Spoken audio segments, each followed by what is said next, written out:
관세음보살. 먼저 발보리 심진언을 3번 외우겠습니다. 옴 모지짓다 못다 바나야미. 옴 모지짓다 못다 바나야미.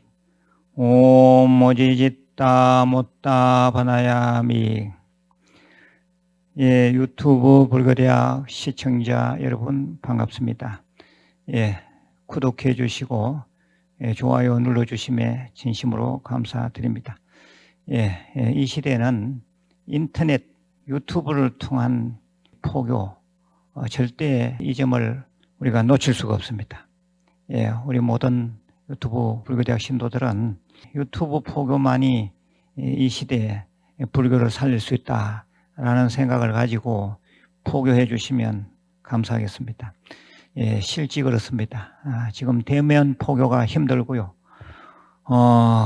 또 대면 포교가 된다 할지라도 지금은 말 그대로 인터넷 시대이기 때문에 이 유튜브 포교는 절대 우리가 간과할 수 없는 그런 사정입니다.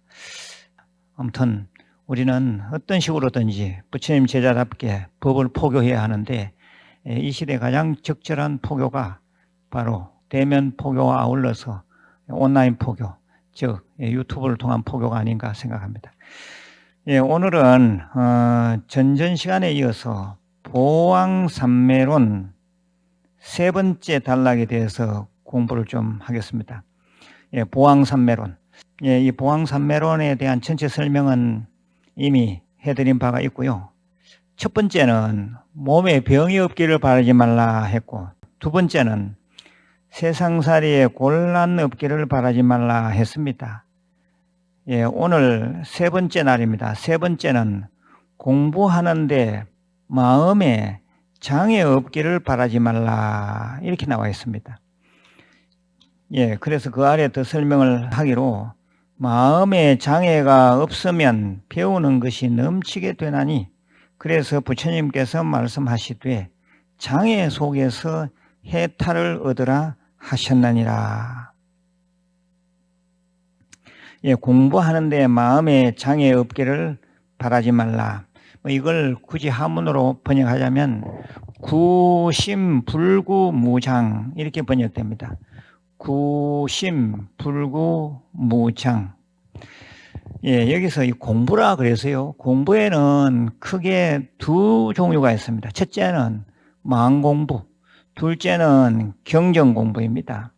이 공부라고 하는 것은 장인들이 대장간에서 낫 한 자루, 도끼 한 자루, 톱 한 자루 만드는 심정으로 정진해야 한다는 뜻을 갖고 있습니다. 그래서 장인 공자를 쓰고 있는 것입니다. 즉 장인들은 낫 한 자루, 도끼 한 자루, 톱 한 자루를 만들기 위해서 수백 번, 수천 번 쇳덩어리를 물에 넣고 불에 넣는 이 담금질을 합니다. 그와 같이 끊임없이 수행자는 그 어떤 장애가 오더라도 굴하지 않고 수백 번, 수천 번을 마음 닦음을 시도하면서 자기 인격과 참자아를 완성해 가라 이 말입니다. 이해가 되죠? 장애란 말은 어려움, 방해받음, 그걸 말하는데 세상의 모든 일을 함에 있어서 모든 일은 다 장애가 있습니다. 어려움이 있고 방해받음이 있습니다. 사업하는 것도 그렇고요. 또 기능인도 그렇고 체육가도 그렇고 연예인도 그렇고 의료인도 그렇고 법조인도 그렇습니다. 공무원도 다 그렇습니다. 그런데 이 장애가 있지만은 그 장애를 딛고 다시 일어서면 그만큼 그 사람은 성장해 있습니다. 만일에 장애를 이겨내지 못하면 그 사람은 그로서 발전은 끝입니다. 자기 성취는 없는 것입니다. 불교적인 공부를 함에 있어서도 마찬가지입니다. 마음 공부, 경전 공부가 다 그러합니다. 제가 첫 번째 마음 공부부터 좀 살펴보겠습니다. 제가 기거하고 있는 이 무일선은, 무문관은 3년 결사 도량입니다. 주로 참선을 전문적으로 하는 정통 선방입니다. 그런데 부양가족도 없는 사람이 공연히 마음의 번뇌를 일으켜서 중간에 뛰쳐나갑니다. 그러면 그로서 공부는 끝입니다. 그런데 그런 스님이 약 한 30% 된다고 보면 됩니다. 일종씩 하루 한 끼 먹으면서 완전히 폐문, 완전히 닫힌 공간에서 할 수 있는 일은 딱 두 가지입니다. 화두를 들든지 아니면 망상을 피우든지 딱 두 개 중에 하나입니다. 그래서 망상의 무게가 더 실리면 나가게 되는 거죠. 물론 잘 이기게 되면 큰 성취를 보게 되는 것입니다. 그건 우리 신도님들이 하는 수행도 마찬가지입니다. 기도든지 독송이든지 사경이든지 절이든지 다 마찬가지입니다. 그래서 기도, 정건, 사경, 독송 등이 다 이 마음 공부인데, 이 마음 공부 잘 하다가 우리가 보통 말하죠. 무에 바람 들듯이, 혹시 무에 바람 든 거 보셨습니까? 무에 바람 들면 커먹을 수가 없어요. 아무 쓸모없는 물건이 되고 맙니다. 무에 바람 들듯이 잡생각이 많이 들어가서 중간에 포기하는 사람 많습니다. 우리 불자들이 그렇다는 겁니다. 이 마음 공부는 반드시 장애가 있다고 전제해야 합니다. 장애가 있다고 전제하고 마음 공부를 하면 됩니다.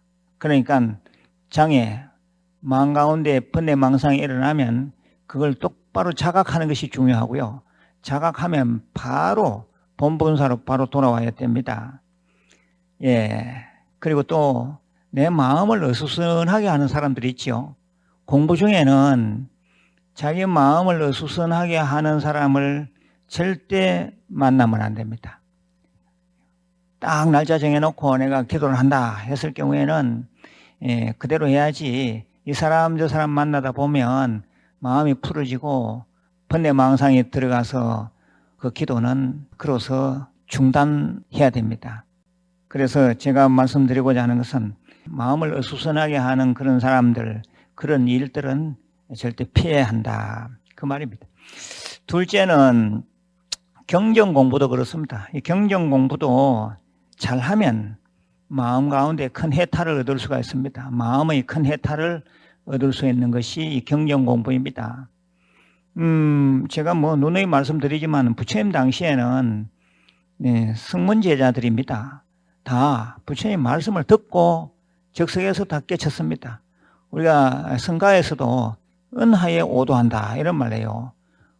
말 끝에 깨달음을 얻는다. 말이 먼저 있었잖아요. 바로 그것은 굳이 말한다면 부처님 말씀, 경전 이것하고 같이 비교가 됩니다. 그래서 우리는 절대 이 경전 공부를 우습게 보면 안 됩니다. 부처님 말씀입니다.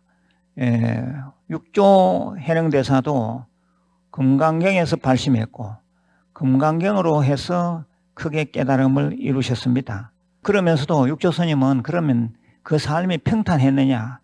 결코 평탄하지 않았습니다. 행자 때부터 온갖 시샘과 온갖 편견에 시달렸습니다. 온갖 시샘과 편견이라는 그런 문제들은 제가 육조단경 시간에 자세하게 말씀을 드렸습니다. 유튜브 불교대학 들어가셔서 육조단경을 시간 내서 꼭 전체 한번 다 들어보셔야 됩니다. 그게 39번인가 그렇게 강의가 되어 있어요.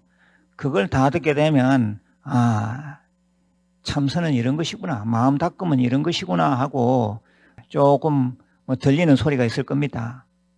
육조단경을 꼭 좀 전체 한번 들어보시기를 제가 간곡하게 말씀드립니다. 한 번에 아니라 한 번 들었던 사람은 또 한 번 듣고 한 10번은 들어야 될 겁니다. 10번. 아무튼 육조스님 같은 분도 많은 사람들이 시샘과 편견, 질투로 인해서 마음고생 많았습니다. 그런 장애를 다 딛고 그런 장애를 다 겪으면서 일어났습니다. 장애를 겪지 않고 성공한 사람은 이 세상에 아무도 없습니다. 장애를 겪어본 사람만이 큰일을 성취할 수 있고요. 장애를 겪어본 사람은 절대 도도하거나 장애를 겪어본 사람은 절대 거만하지 않습니다. 장애는 내 마음 공부하고 아울러서 인격 공부도 시켜줍니다.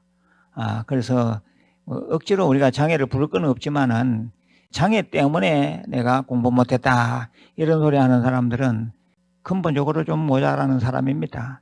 장애는 반드시 있게 되어 있고 장애를 딛고 일어선 사람은 인격적으로도 그만큼 성숙되어 있고 깨달음이라고 하는 이 마음 공부가 엄청 많이 장애 때문에 된다는 사실입니다. 보통 우리가 공부를 할 때 방해되는 장애는 뭐냐? 도거와 혼침이라는 겁니다. 도거는 망상 잡생각이 있다 도거입니다. 그 다음에 혼침은 잠이 쏟아지는 것을 말하는데 그냥 생각 없음 또는 게으름 이런 것까지도 다 혼침 속에 포함시킬 수가 있습니다. 다시 말씀드립니다. 이 도거는 번뇌, 망상, 잡생각 이런 것인데 이것이 장애 요소입니다. 혼침, 수마, 잠, 생각 없음, 게으름 이것도 다 내 마음 공부를 방해하는 장애 요소입니다. 이런 장애를 딛고 일어서야 해탈을 얻습니다. 이런 장애를 딛고 일어서야지 니르바나 평온한 경지에 들어갑니다. 제가 보왕산매론 원문을 다시 한번 읽어보겠습니다.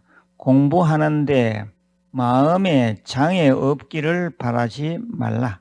마음에 장애가 없으면 배우는 것이 넘치게 되나니 그래서 부처님께서 말씀하시되 장애 속에서 해탈을 얻으라 하셨느니라.